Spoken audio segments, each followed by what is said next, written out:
Hello everyone, today I am going to discuss about field theory, a very important concept about field, that is finite fields. Finite fields are very important concepts. Okay, so let's look at it. So today I am going to discuss about the characteristic of a finite field. So look, we know if we have some field, the characteristic of a field either 0 or a prime number. So this is a very important theorem, very famous theorem. If we have some field, the characteristic of field either 0 or prime. So what I'm going to do is I'm going to show that if we have some finite field, if my field is finite, then the characteristic has to be prime. It can't be 0. So I'm going to prove that. Okay, fine.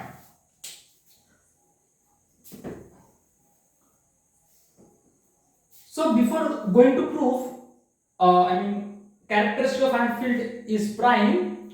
First, we have to understand what is a characteristic of field is. So we have to understand what is a characteristic of field means. So look, the definition of characteristic of a field is given by like this. Suppose we say the characteristic f is n, where f is any field. Right now I am not talking about a finite field, I am talking about any field. I am defining what does it mean by a characteristic of any field.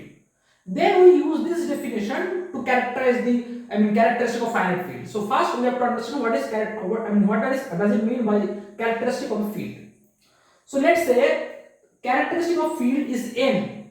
By definition, this means n is the least positive integer. Look, since f is a field, by definition, so one thing I have to tell all of you that when we are talking about field, we are talking about non-trivial fields. Non-trivial field means it has always at least two elements. I mean, if we have field, so by definition the field has to be non-trivial. That means it has at least two elements, namely 0 and 1. Okay. So by definition, we know 1 belongs to f. It has to have the multiplicative identity. Okay. So suppose we say that let's say characteristic of is n by, so what do we mean by this? We mean that a is the least positive integer for which n times 1 of f equals to 0 of f, where 1 is the multiplicative identity or unity of the field and 0 is the zero element of the field. And I already told you that when we have a field, we are always talking about non-trivial fields. That means 1 and 0 automatically are the elements of the field. So this means this. Okay. What does it mean by this notation? Actually, n times 1 of f. This means actually 1. N times 1 of f simply means we just add this multiplicative identity n times. So 1f to so on n times. So this addition we are performing n times. So this is n times 1f. This is equals to 0f. That's it. So this is the definition of a characteristic of field. So characteristic. So the number that we are talking. If we tell that characteristic is n, so n is the least positive integer for which this condition holds. So this is the straightforward way to look at it. There is a very beautiful lens which we look at it.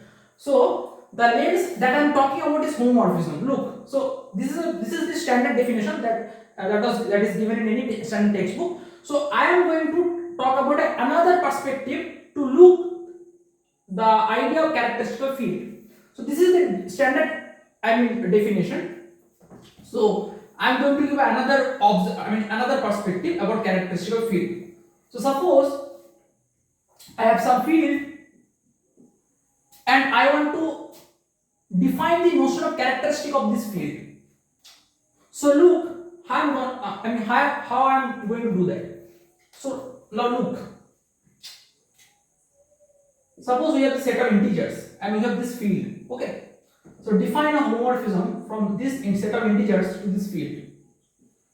What I'm doing, I take any integer. So take any integer. So say k. Okay.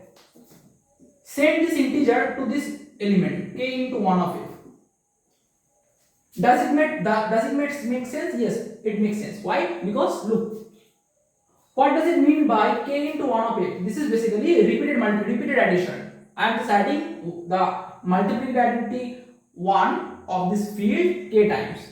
Because we know f is a field, this is closed under addition. 1 is an element of f. If we add this 1k times, by definition of the closure axiom of field under addition, this element is an element of f. So this map is well defined. Okay, so it makes sense.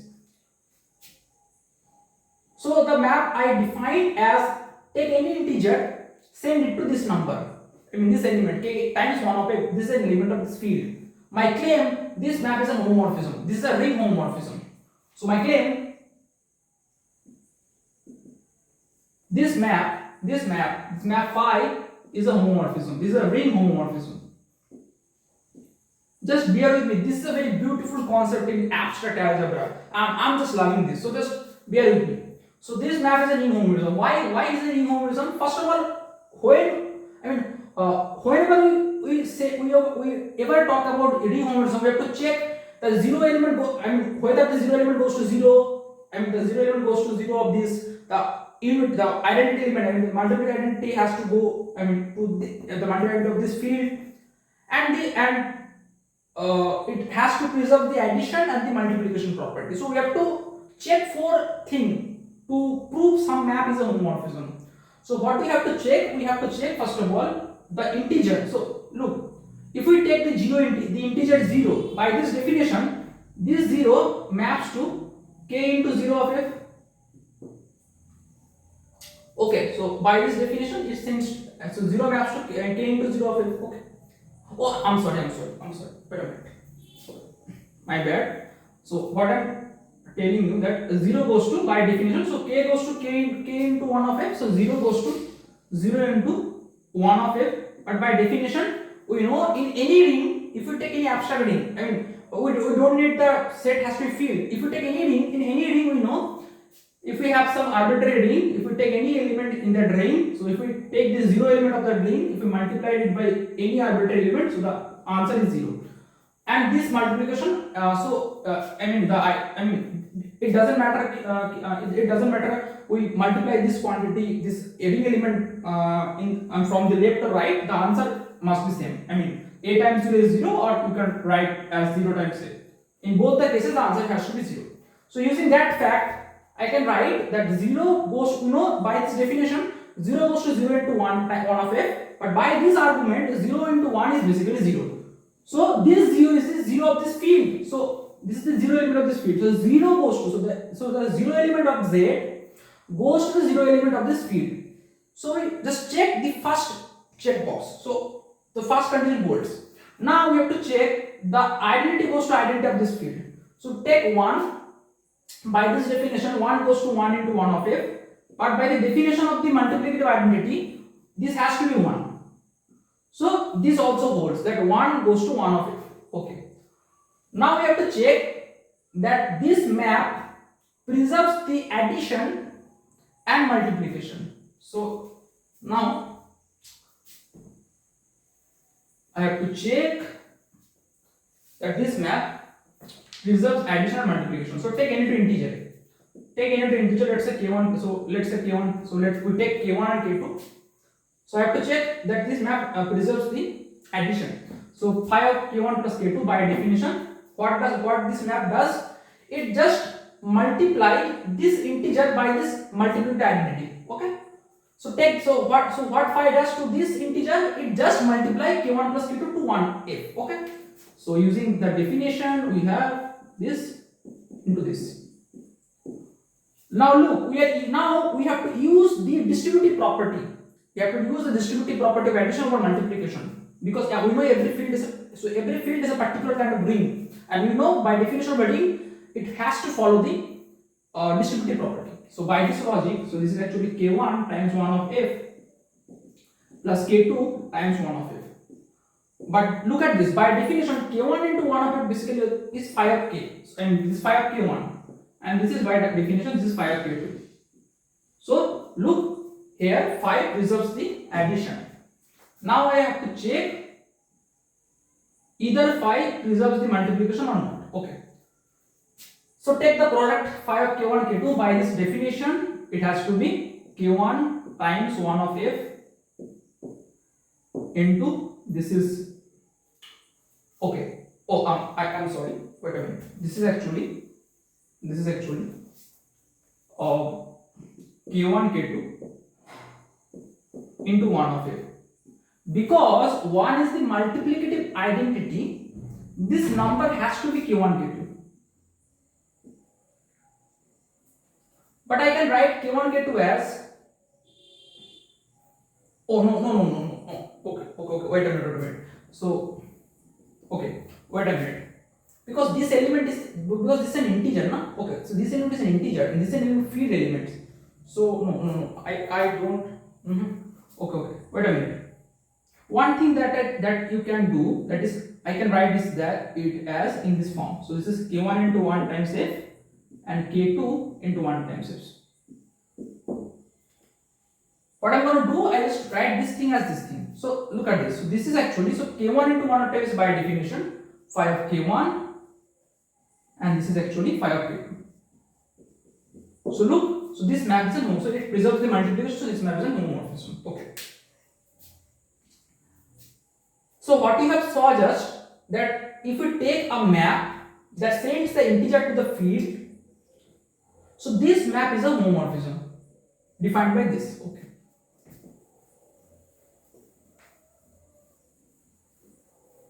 Now here is a very interesting fact of this map. Look, if I take, so when I define this map actually from Z to F, this field has to be, I mean this field doesn't matter, it has to be, it may be finite or infinite, doesn't matter. But if this field is finite, something interesting has to, something interesting happened. Look, so the map sends k to k into 1 of f. Now I am going to see what happens if the codomain, that is the field, is finite. So take the field f is finite. So if my field is finite, so if f is finite, now look what is happening actually. First of all, if my field is finite, this map phi can't be injective. Why? Because if phi is injective, we know in the case of injective, suppose I have some map a from A to B. If this map is injective, by definition of injectivity, cardinality of A less or equals to cardinality of B. Okay. By this argument, suppose, so my claim that phi can't be injective. If phi, so let it be phi, let phi be injective. Suppose phi be injective. If this map is injective, then cardinality of Z, then cardinality of Z, this is less or equals to cardinality of F. But wait a minute, cardinality, but Z is a countable set. It's a countable infinite set. Its cardinality is Aleph naught. So cardinality of F has to be at least Aleph naught. That is, its cardinality has to be an infinite. So it has to be an infinite set. But we already assumed that F is a finite set. So the map can't be injective, because if we assume that this map is injective, from here it follows that cardinality of F has to be infinite. But we already assumed that cardinality of F is finite. So the map can't be injective. So this is the first observation. Okay. So this is the first observation that if my F is finite, so look, so if my F is finite, this map, this ring homomorphism can't be injective. So this map, so phi can't be injective. Okay. Now look, we already know an interesting fact about the basic. This is a basic fundamental fact about ring homomorphism. We know, suppose we have a ring homomorphism F from a ring R1 to another ring R2. This ring homomorphism is injective if and only if its kernel contains only the zero element. That is, suppose we have some ring homomorphism. If this ring homomorphism is injective if and only if the kernel contains all the zero element. So we can say that if my kernel, so you can say that if the map is not injective, there is at least one element in the kernel other than the zero element. So we are using that fact here.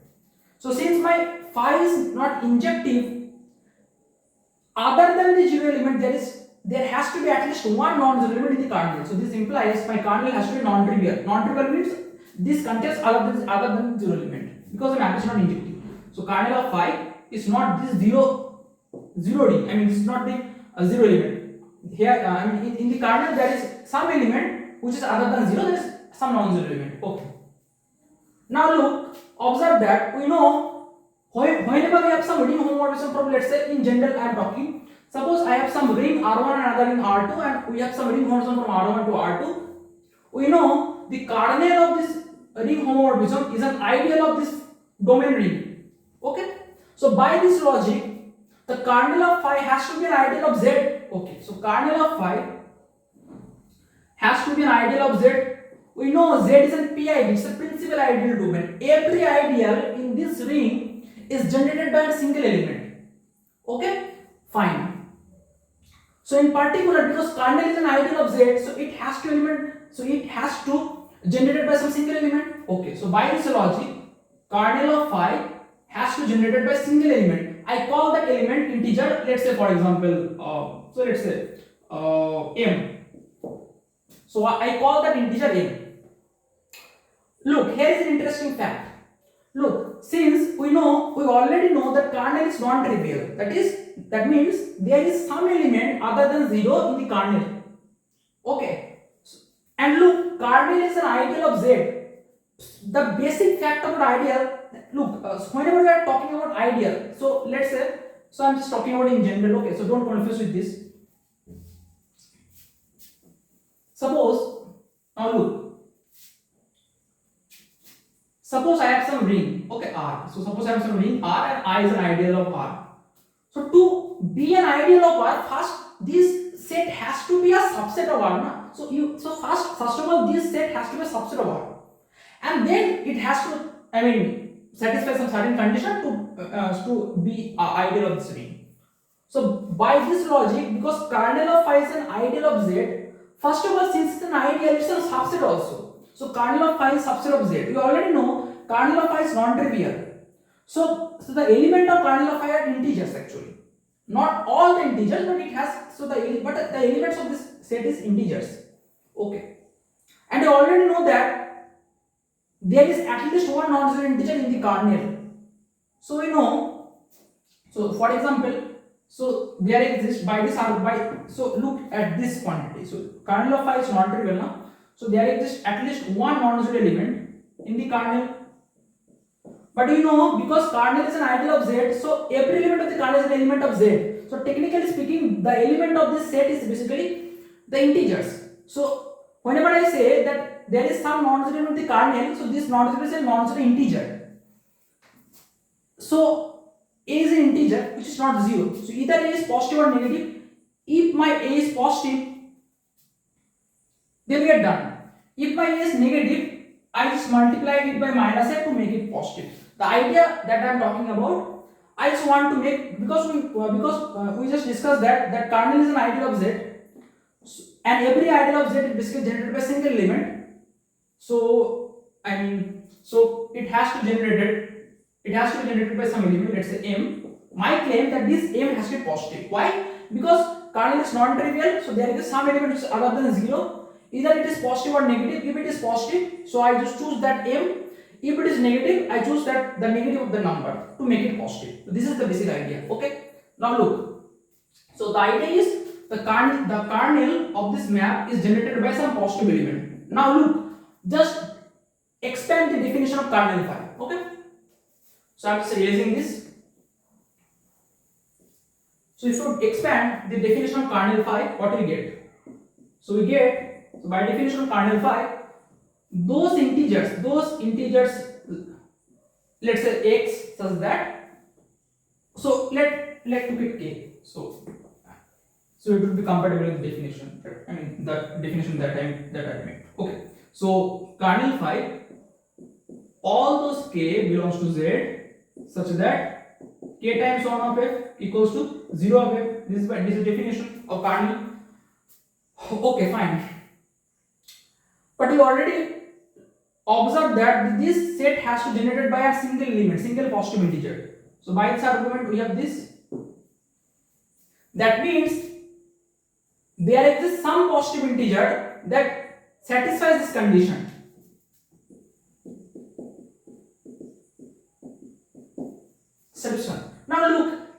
see a similarity.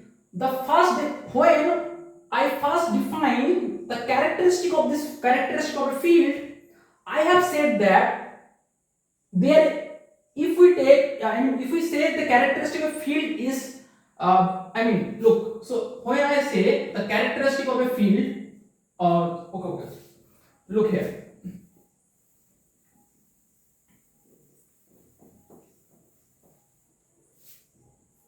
When I say the characteristic of a field is n, what the definition says, n is the smallest positive integer for which n times 1 of f is basically 0 of f.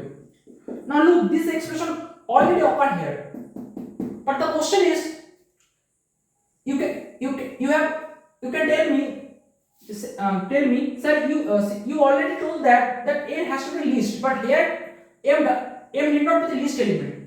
So here I can use a fact that suppose I have some m and I have, let's say I have multiple integers. So I can use the Euler-Ring principle to take the least element. So by this logic I can make this kind of definitions. So this is another perspective to look at the characteristic of a field. Okay. So now my argument. So now I am going to discuss the interesting part, the characteristic of a finite field. So my claim, so here is my claim. My claim, if f is a finite field, its characteristic has to be a prime number, where p where p is a prime number. Why this is? The reason behind, so let take, so I have to prove that if my field is finite, its characteristic has to be p. So my claim, so I claim that this, so let, for the sake of contradiction, that characteristic is not prime. So it has to be a composite number. Whenever you take some number, either the number has to be prime or composite. So if it is not prime, then it has to be composite. So let my characteristic is some number n which is composite. Since n is composite, I can break n into two smaller parts. So I can break n into two smaller parts. Let's say a, b. So these are two positive integers. Because a is, so and the two factors actually. So the condition on a is basically a is in between 1 and n. Why a is in between 1 and n? Because a and b are factors of n actually. This is the reason. So this and this. Okay. Now observe. So we defined earlier the map phi from set of integers to the given finite field, and we are talking about a finite field. So this map makes sense. Okay.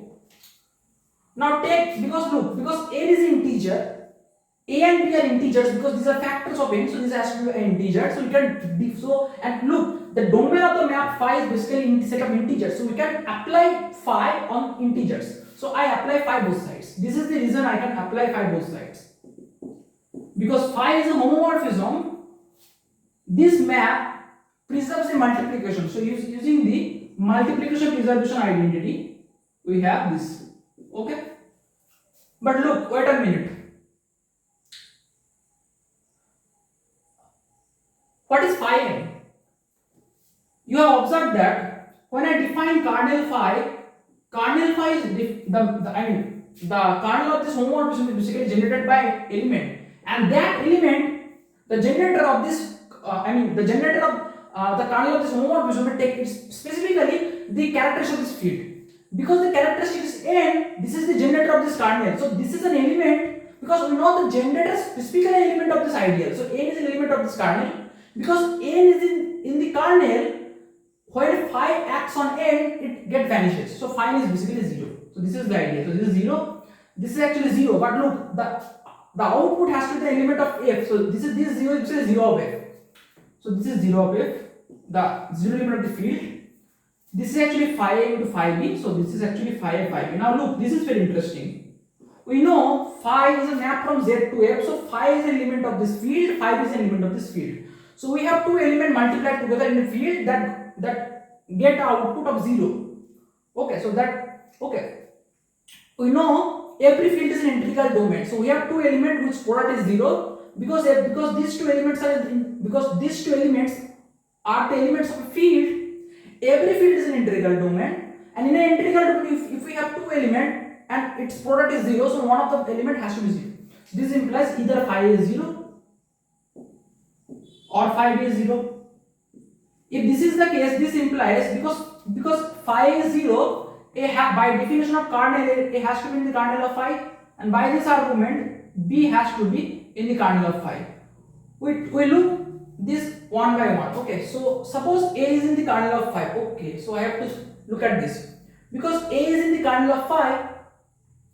Look, kernel of phi is generated by n. So A is the generator of this ideal. So by this logic, A is in the generator of the ideal. So A, because kernel of phi is generated by this, I can replace this in place of this. Okay, so I can replace the ideal generated by in place of kernel of phi. I am doing this. I am doing this here. So A is in the generator. So A is in the ideal generated by n, or B is in the ideal generated by n. So just observe this case. If A is in the ideal generated by n, this implies A equals to A is some multiple of n. A is some multiple of n. Suppose A is Tn. But look, this is the interesting part. T has to be some positive integer, because the idea of multiplicity, it has to some positive integer, because A is a positive integer here. Now look, A is some multiple of n. Whenever A is some multiple of n, by the definition, A has to be greater or equals to n, because either T is 1 or greater than 1, depending on what the T we are talking about. But the idea is, because A is some multiple of n, A has to be greater or equals to n. But wait a minute. Here we assume that A has to be less than n, because A is a factor of n. So A can't be greater or equals to n. So we get a contradiction. Why we get a contradiction? The reason behind this, because we assume that n can be factored into smaller parts. So this can't be possible. Similar reasoning you can apply over B. So what we get? We get that if we somehow take that the characteristic is a composite number, we certainly get a very basic contradiction. So characteristic can be composite, it has to be prime number. So this is my final. So we prove the argument. So we prove the claim that I claimed earlier. So characteristic of a finite field. So this is very interesting. You can say that why I use my fact of a finite field. Look, throughout the proof, I am using the properties of phi, the homomorphism. Look, whenever I start to define this map, I told you that whenever this field is finite, then we get a guarantee that the kernel of this map has to be non-trivial, because the field is finite. This implies this map can be injective. That fact guarantees that the kernel has to be non-trivial. From here we get a non-zero integer by using the property because the integer is not zero, either it is positive or negative. If it is positive, we take the integer. If it is negative, we multiply it by minus sign to make it positive. And this is the argument. We can't get a confirmation of a non-zero generator if the field is not finite. So here we use the finite field fact, and that fact carries over throughout this proof. This is the argument here. Okay. So here I use the fact of the finite field fact actually. Okay. Okay, fine. So what we have proved? We proved that characteristic of a finite field has to be prime number. Okay, fine. Now you can ask me. I have proved that if we have some finite field, the characteristic has to be has to be prime number. But why the characteristic can't be zero? This is the very interesting part. There is many textbook where I get this proof, I don't get the proof that why the finite field has a characteristic of 0. This is very interesting, and when I find it, this is blew my mind. So look, so my claim, if we have some finite field, suppose I have some finite field f. So wait a minute, give me some time. Okay, so suppose I have some finite field f.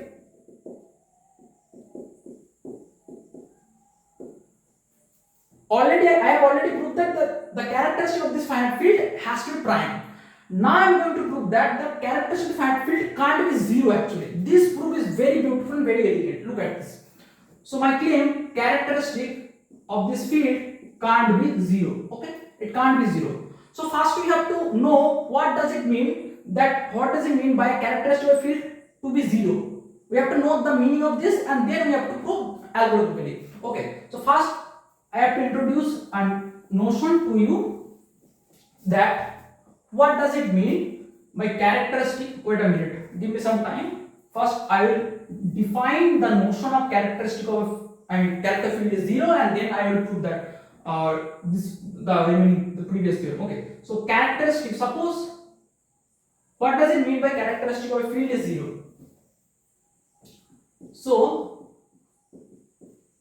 what does it mean by characteristic field is zero? It means when you say characteristic of a field is a positive integer, is some integer n, positive integer. This by definition this means n is the smallest positive integer such that this is the smallest, this is the bare minimum. I can add 1, the multiple identity of the field, at least that minimum times to get the zero, to get the additive identity or zero element of the field. When you say characteristic is zero, there doesn't exist any n. If you take any n, we can't add this n. So take any integer. So the idea is basically very simple. When you say characteristic is n, the idea is very simple. I have to add minimum n times to get this zero element. So I have to add minimum n times to get the zero element. But when I say characteristic is zero, some author said this. Some author say characteristic is zero, characteristic infinity. So if you ask me, according to me, characteristic infinity makes more sense than characteristic zero. But that doesn't matter. The idea is very simple. You can't get, if you take the multiplicative identity of the field. If you take any integer, positive integer, and if you add this integer, if you add the one repeatedly, you can't get zero. You take forever the addition, you can't get zero. This is the idea of this is the formal meaning of characteristic of field is zero. Okay, so when we say that characteristic of field is zero, this means that if you take one, the multiple identity of the field, if you take any positive integer, if you add it multiple times, we can't get zero. Okay, that is for any. So formally what we write. So this is the basic idea. I am writing it formally now. So the idea is very simple. If you take any positive integer, n times 1 of it can never be zero. So this is the simple idea. So here we can add n times to get zero. N is the bare minimum. Here we take any positive integer, we can't get zero. So we don't get any zero. Okay. So this is the idea of characteristic of zero. Okay, fine. Now get back to here. So my argument is, if I have a finite field f, so f is a finite field, my claim, the characteristic of this finite field can never be zero. This is my argument.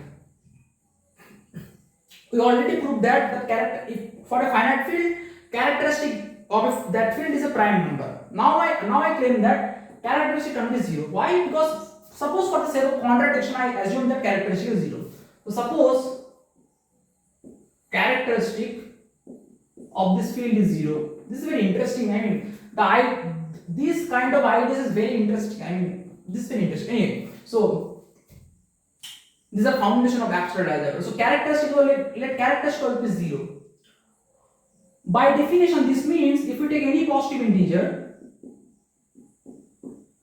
n times 1 of f, this can never be zero. This is the definition of characteristic of a field is zero. Okay. Now consider a set. The construction of this set is very obvious, but although the construction is very obvious, I am trying to give you an idea how to construct this set. But what is the motivation to construct of the construction behind this set? So the idea is very simple. So you take the multiplicative identity or unit of the field. Because this field is closed under addition, using the fact I can write 1f, this addition I mean this is happening in the field. Okay, so 1f plus 1f, this is 2f. I mean, so this is, I can write this is x. So idea is missing. Okay. So wait a minute. So 1 is an element. So 1 belongs to f. By the closure axiom of addition, 1 plus 1, this is an element of f because this field is closed under addition. I can write this as plus, but 1 plus 1 is basically 2 times 1. So 1 occurs 2 times. So I can write this as 2 into 1 of f. So this is a field element. Again, if I add 1 3 times, 1 plus 1 by the closure axiom again, this, I mean, what I am saying is this. So 1f plus 1f plus 1f. Because all the ones belongs to f, by the closure axiom of the addition, this is an element of f. But this is, so what we are doing, we are just doing adding. So we are adding 1 3 times. So this is actually 3 into 1. So 3 into 1 of f belongs to f. By the repeated addition, I can say if I add 1 plus 1 certain times, that element is an element of this field. So I am just collecting these elements, that is 1f, 2f, 3f, these elements in this set actually. You got my point? So this is the idea. So just collect those. So 1, 2 into 1 times f, 3 into 1 times f, and so on and so forth. Observe that is, we have to, so here we have to make 2 observations. First of all, by this construction, you already, I hope you already get that these all the elements in the set S are the elements of the field by this argument. So S is a subset of the field. This is the first fact. Now I claim that all the elements in this set is distinct. They can't be equal. Okay, so now my claim. So here I make a claim. What my claim? So what I am now doing, I am just placing this set over here and continue the further calculation. Okay, so wait a minute. So give me some time. So wait a minute.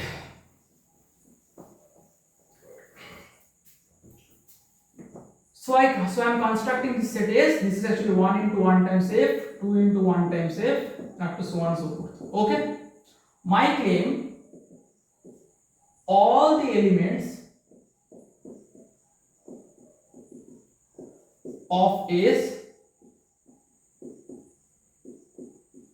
are distinct. All the elements of the set are distinct. Why? Suppose for the sake of contradiction, that is at least one of, my claim is all the elements are distinct.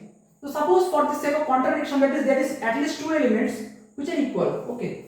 So suppose there is 2 elements. So the elements, so when I say that there is 2 elements that are equal, so I have to first of all observe what is the structure of the elements of the set. So the structure is some integer, some positive integer times 1 into f. So take 2 elements. At least there is, so when I say at least 2 elements are equal, so let's say there is, so I element k into 1 of f equals to m into 1 of f. Because k and m are positive integers, and look, this now whenever you take k into 1 of f, this is an element of this set. You already observed that the starting element, that is 1, 2, 3, 4, these are increasing order. These are increasing order. But these integers are different actually. So this is the idea. So k has to be different from m actually. So because k is different from m, there is 2 possibility: either k is greater than or less than m. So suppose without loss of generality, I assume k is greater than m. That doesn't matter. You can take k is less than m. The argument is, the argument is same actually. Okay, that will be same. So I take k is greater than m. So what I am doing now, I'm just bring this m from here to here. Okay, so this is actually, so look, this is k minus m into 1 of f. This is actually 0 of f. Okay. Now look, because k is greater than m, k minus m is positive. So this quantity is positive. So this quantity is positive. Okay. Now here is a massive, so here you get a massive contradiction. You will think why we get a massive contradiction. The reason behind this is very simple. Look at it. I am assuming that because my claim was, what I claimed that characteristic of this field f, or f is a finite field, it can't be 0. Then I was using the method of contradiction. I assume that let if possible characteristic f is 0. Characteristic of is 0 means if we take any positive integer n times 1 of f, it can never be 0. It can never be 0 for any positive integer, because we assume characteristic f is 0 by contradiction. Okay. So because characteristic is 0, this can never be 0 for any positive integer. But wait a minute. Here I got a positive integer times 1 of f to make which is equal to 0. But this fact contradict this fact, because you already assumed that characteristic is 0. That means whenever I take 1, add any number of positive integer times, I can never get 0. But here I take 1, I add k minus n times, so k is greater than n, thus that implies this quantity is positive. That is, I take 1, I add this 1 k minus n times, a positive number of times to get 0, but that would imply characteristic can never be 0. But here I assume characteristic is 0. So this is a contradiction to the fact that the characteristic is 0. So from here we can, so if we assume that at least 2 elements of this collection is equal, that hypothesis will get a contradiction of the fact that the characteristic is 0. So at least 2 of them can't be equal, so all of them has to be distinct. So this is my argument. So from here we can say that all the elements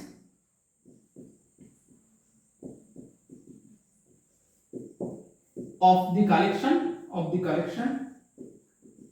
S has to be distinct. Okay, I hope you are following. Now what we have now 2 facts. First fact that I already told you, that S is a subset of F. Number 2, that just a few minutes we proved that all the elements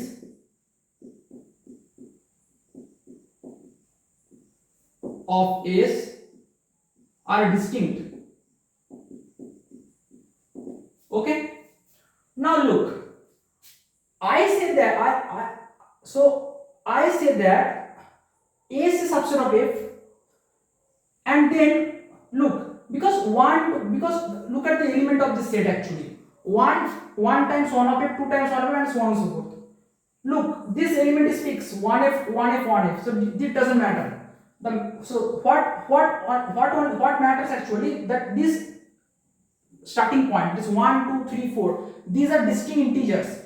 So there are infinite number of, so we already proved that all are distinct. These are infinite number of integers, so this set is an infinite set. S is an infinite set, F is a finite field, S is contains in F. How is it possible? Infinite set, so infinite set can never be set on a finite set. This is a direct contradiction to a basic fact. So this can't be possible. Why this occurs? Because we assume that characteristic of this field is 0, so it can't be 0. So this implies characteristic of field can't be 0. What field? What? F is a finite field. So F is a finite field. So if we have some finite field, characteristic can never be 0. These 2 results are very important in field theory.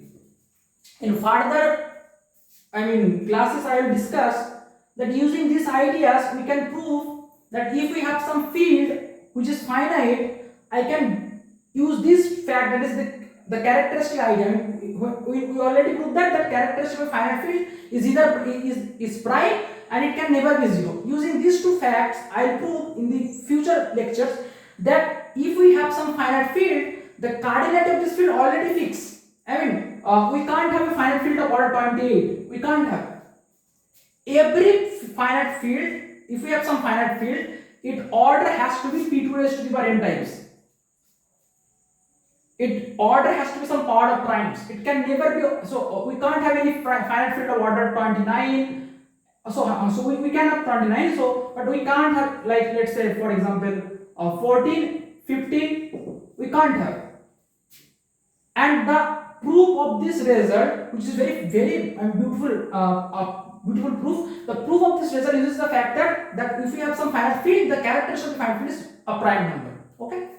Anyway, so this is the idea that I want to talk about today, and Okay, so let me in the comments if you have any suggestion and any doubt. Okay, so till then, bye bye.